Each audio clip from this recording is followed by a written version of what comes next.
परमेश्वर के धन्य नाम की महिमा हो। प्रभात मनन के सत्र 1486 में आप सभी का बड़े प्रेम के साथ स्वागत करता हूं। आइए आज का मनन के लिए एक और बार हम पढ़ते हैं तीमुथियुस को भेजी गई पौलुस की दूसरी पत्री अध्याय 2 पद 12। यदि हम धीरे से सहते रहेंगे तो उसके साथ राज भी करेंगे, यदि हम उसका इनकार करेंगे तो वो भी हमारा इनकार करेगा। प्रारंभ में पढ़ी गई पद में इस्तेमाल किया गया सहना शब्द के लिए यूनानी में इस्तेमाल किया गया शब्द हुपोमेनोमिन है, जिसका अर्थ है टू अवेट अथवा इंतजार करना। मसीह विश्वासी लोग अर्थात जो वास्तव में उद्धार पाए हुए हैं वे संसार के लिए जीने वाले नहीं है, बल्कि प्रभु यीशु मसीह के आगमन की प्रतीक्षा करते हुए संसार में परदेसी का जीवन बिताने वाले हैं। फिलिपी 3:20। परंतु वर्तमान संसार में जब तक हम हैं, हमें उन जिम्मेदारियों को जो प्रभु हमारे करने के लिए पहले से तैयार किया है विश्वास योग्यता के साथ निभाना है। इफिसी 2:10,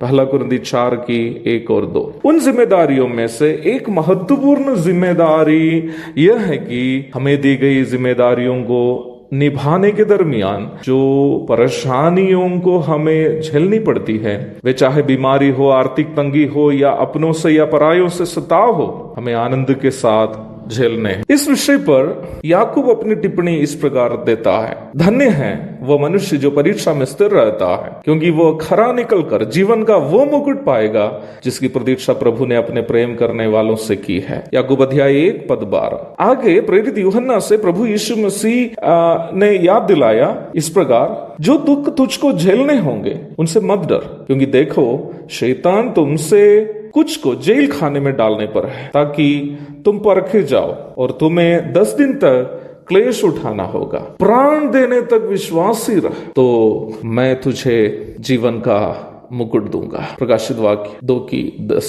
be faithful until death, I will give you the crown of life. जीवन और जीवन का दाता दोनों स्वयं प्रभु यीशु मसीह। यूहन्ना 11:25, 14:6। प्रभु यीशु मसीह ने कहा कि वो जीवन देने और बहुतायत का जीवन देने के लिए धरती पर आया है। यूहन्ना 10:10। इसका मतलब जीवन पाने का अर्थ यीशु मसीह को पाना है। वर्तमान संसार में रहते वक्त जो भी नर या नारी यीशु मसीह को अपना उद्धारकर्ता एवं प्रभु के रूप में ग्रहण किया, वे सभी आत्मिक रूप में जीवन पाए हुए लोग हैं, अर्थात यीशु मसीह को पाए हुए लोग। वे लोग एक दिन बहुतायत का जीवन भी पाएंगे। इब्रानी 11:40 में बताई गई सिद्धता यही है जिसका जिक्र हम कल कर रहे थे। यीशु मसीह ने इसी बहुतायत का जीवन के विषय में बताया है जो सिद्धता के विषय में 11:40 इब्रानी में लेखक बताया है। ये उद्धार की सिद्धता अथवा बहुतायत का जीवन क्या है उसके बारे में हम पहला यूहन्ना 3:2 में देखते हैं। आत्मिक रूप में प्रभु यीशु मसीह को पाए हुए लोग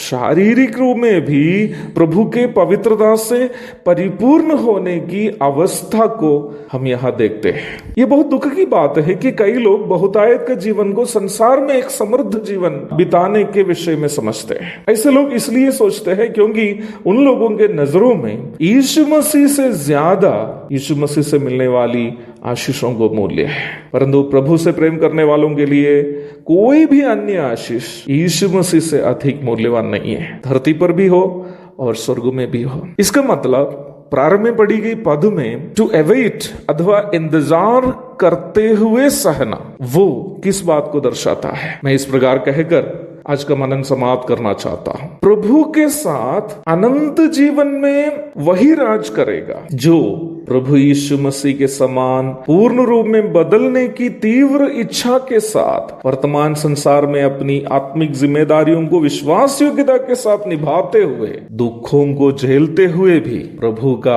आगमन की बाट जोते हैं। ये काम वही करता है जो वर्तमान संसार में और आने वाले संसार में भी किसी भी अन्य वस्तु से अधिक यीशु मसीह को कीमती समझते हैं। प्रभु दया करे इस विषय का अधिक मनन हम सोमवार के दिन करेंगे। तब तक के लिए आपसे विदा हो जाता हूं। प्रभु के धन्य नाम की महिमा हो। आमीन।